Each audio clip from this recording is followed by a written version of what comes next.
Good health to you, fellow Ukrainians. Today is quite an emotional day. I had the honor of presenting state awards to our warriors and the families of our warriors on the occasion of the Day of the Ukrainian Volunteer.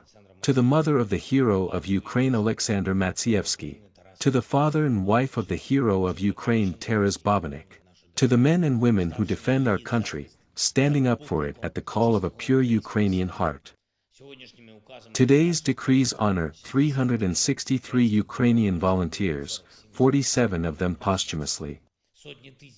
Hundreds of thousands of our people have become Ukrainian volunteers since February 24 and since 2014, defending Ukraine from Russian aggression.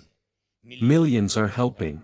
They are searching for everything necessary for defense, healing and rehabilitating the wounded, rescuing after Russian strikes, and working for Ukraine and Ukrainians.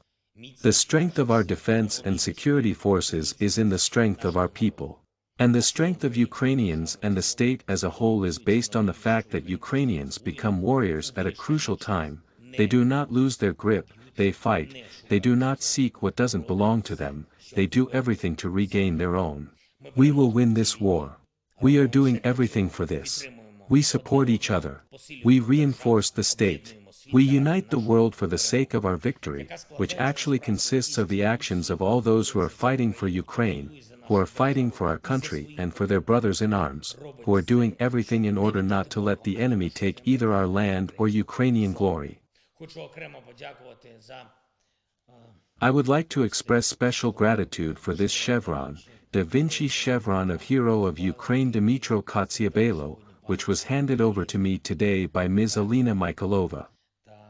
And for another chevron from the guys, which was handed over at the ceremony.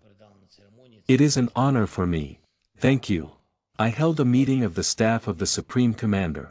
There were reports from the Commander-in-Chief, Intelligence, and Commanders of Directions. The main focus is on the Khortytsia Operational and Strategic Group of Troops and Bakhmut. There is a clear position of the entire staff, to reinforce this direction, to inflict maximum possible damage upon the enemy. General Tarnavsky then reported on the Tavria, which is part of the Donetsk and southern directions. General Moskalev reported on the situation for the Odessa Operational and Strategic Group of Troops. General Naev reported on the north. Of course, we are constantly considering the supply of ammunition and weapons at the staff's meetings. We are constantly working with our partners to increase pressure on Russia. Today, Mrs. Prime Minister of Iceland paid a visit to Kiev, a country that helps Ukraine politically and humanitarianly, that adds its voice to the global coalition of defenders of Ukraine and freedom. We discussed cooperation in the Euro-Atlantic and European directions, in international structures. One of the key issues is the punishment of the terrorist state and all Russian murderers. We are preparing for the summit of heads of state and government of the Council of Europe to be held in the capital of Iceland, which may be of great importance for bringing Russia to justice for its aggression. Today, I also spoke with Mr. Murdoch, CEO of Fox Corporation and co-chairman of News Corp, one of the leading media organizations in the United States. A year ago, on this very day, a group of journalists working for Fox came under fire from the Russian military in the Kiev region, in Horenka. Pierre Zakshevsky and Alexandra Kovshanova were killed, and Benjamin Hall was seriously wounded. In total, dozens of media workers have been killed and injured in a little over a year. We value every life, and we remember each one and every one of them. Honoring all those whose lives or health were taken by this war, we are making every effort to bring the end of Russian aggression closer. To bring the punishment of the terrorist state closer. We are making every effort to bring the Ukrainian victory closer.